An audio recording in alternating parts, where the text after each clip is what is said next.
Bonjour à tous et bienvenue sur Naël Prépa. Aujourd'hui on se retrouve pour préparer le concours Minpon pendant les vacances de février pour les MP. Je vous ai préparé un petit planning ultra détaillé, on voit ça juste après le jingle.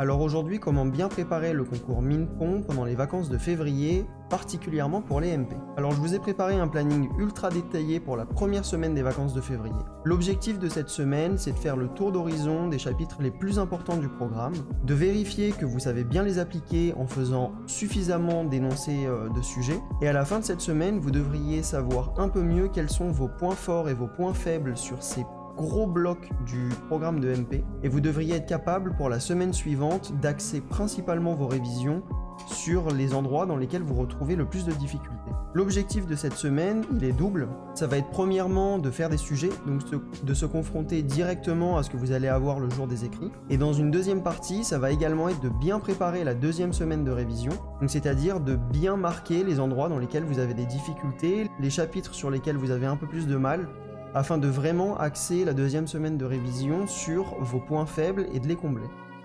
Donc voilà, on attaque directement la présentation de ce planning. Alors ce que je vous propose déjà, c'est de commencer le lundi matin par le sujet Min 1 de 2016. C'est un sujet sur la réduction, donc ça vous permettra de faire un bon tour d'horizon sur la réduction et de savoir si vous êtes au point ou pas sur ce chapitre. Même si vous n'avez pas encore révisé la réduction dans votre planning, ça peut être pas mal de faire ce sujet, parce que ça va vous permettre de voir si vous avez vraiment besoin de reprendre profondément le chapitre sur la réduction, ou si vous vous rappelez encore suffisamment bien de ce chapitre-là, de manière à ce que vous puissiez encore l'utiliser efficacement devant un sujet. Donc voilà, Min 1 2016 pour le lundi matin entre 9h et midi, c'est un sujet de 3 heures. L'après-midi, on fait un bloc de révision de physique entre 13h30 et 15h30, une petite pause d'une demi-heure. De 16h à 18h, vous faites un bloc de révision français, anglais ou option, au choix. Ensuite, vous avez une heure de libre. Pendant l'heure de libre, vous pouvez soit vous reposer parce que vous avez eu une première journée de révision un peu intense, soit poursuivre les révisions français, anglais, option en changeant de matière. Donc si vous avez fait 2 heures d'option par exemple, faire 1 heure d'anglais, ou si vous avez fait 2 heures de français, faire 1 heure d'option au choix. Ensuite vous dînez et le soir avant d'aller vous coucher, pendant 1 heure, vous corrigez le sujet du matin. Ensuite, le mardi matin, vous faites un sujet de 4 heures de physique. Donc dans l'idéal, un sujet sur lequel vous avez pu réviser assez récemment le chapitre. Ensuite vous déjeunez. Le bloc suivant, pendant 2 heures, vous faites une révision sur les intégrales généralisées. Donc c'est un chapitre super important qui revient à coup sûr pendant les écrits. Donc vraiment un chapitre à maîtriser, revoyez bien vos définitions, revoyez bien vos conditions d'application, etc. J'aurai peut-être l'occasion de faire des vidéos sur le chapitre d'ici les concours, donc je vous tiens au courant pour ça. Vous faites une petite pause d'une demi-heure ensuite, ici, et vous enchaînez par un bloc de révision sur les séries de fonctions. Donc voilà, pendant l'après-midi du mardi, vous faites un bloc de 2 heures sur les intégrales généralisées, un bloc de 2 heures sur les séries de fonctions, ensuite vous dînez et vous corrigez le sujet du matin. Le mercredi matin, on enchaîne avec Min 2 2016. Alors justement, Min 2 2016, c'est un sujet sur les intégrales généralisées, donc ça va vous permettre de bien mettre en application ce que vous devriez avoir bien révisé la veille. Ensuite, vous déjeunez, vous enchaînez avec un bloc de 2 heures de révision de physique, donc entre 14h30 et 16h30, une demi-heure de pause jusqu'à 17h, de 17h à 19h, révision sur la réduction. Donc un gros bloc de révision ici sur la réduction, ça vous permettra aussi de revenir sur les erreurs que vous avez faites pendant Min 1 2016. Donc voilà, de pouvoir insister un peu plus lourdement sur les questions sur lesquelles vous avez bloqué pendant le Min 1 2016. Ensuite le dîner et la correction de Min 2 2016 le soir avant d'aller se coucher. Le jeudi matin, vous faites un sujet de 4 heures de physique. Ensuite, vous déjeunez. Bloc de révision de 2 heures sur les espaces pré-hilbertiens. Donc, chapitre hyper important là encore. Une pause d'une demi-heure, un bloc de 2 heures de révision de physique. Vous dînez et vous corrigez le sujet de physique du matin. Le vendredi matin, vous faites Min 1 2017. Donc Mine 1 2017, c'est un sujet sur les endomorphismes des espaces de fonctions numériques. C'est un sujet hyper intéressant, hyper formateur. Il est vraiment bien fait, donc je vous conseille de le faire. C'est un sujet de 3 heures, donc ça vous fera une matinée un peu plus souple. Vous déjeunez un peu plus tôt, donc là vous déjeunez à midi, entre midi et 13h30. Ensuite vous faites un bloc de 2 heures de révision de physique, une demi-heure de pause, 2 heures de révision de topo. Donc la topo, c'est un chapitre qui tombe souvent quand on parle de réduction. Donc il y a pas mal de propriétés d'ouvert, de compacité, de connexité, etc. qu'on utilise sur les espaces vectoriels de matrice. Donc c'est un chapitre qui tombe assez souvent, il y a quelques questions par-ci par-là qui permettent de faire la différence sur un sujet d'écrit.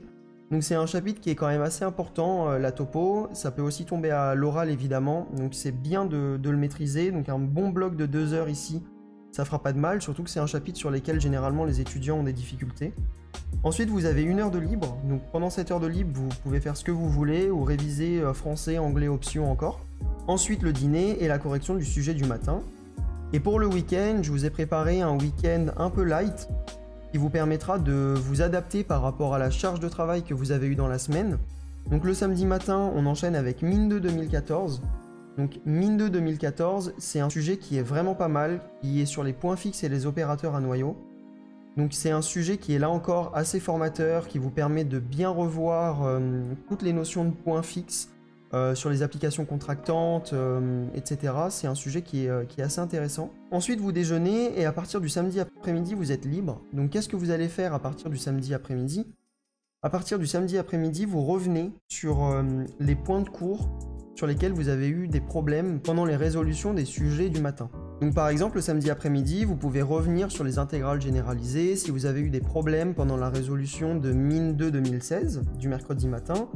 Vous pouvez revenir faire un peu de réduction, vous pouvez revenir faire un petit peu de topologie, enfin les points du cours sur lesquels vous avez bloqué et sur lesquels vous n'avez pas eu suffisamment de temps pour bien les approfondir. Ça peut être l'occasion aussi de retourner faire les exercices classiques qui correspondent à chacun des chapitres. Normalement 2 heures, c'est un bloc qui est suffisamment long pour pouvoir bien réapprofondir la révision du cours.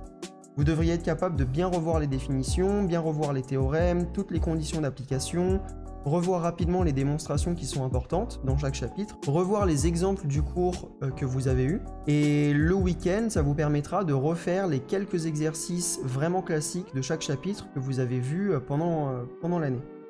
Donc voilà, ça vous fait déjà une première semaine assez solide.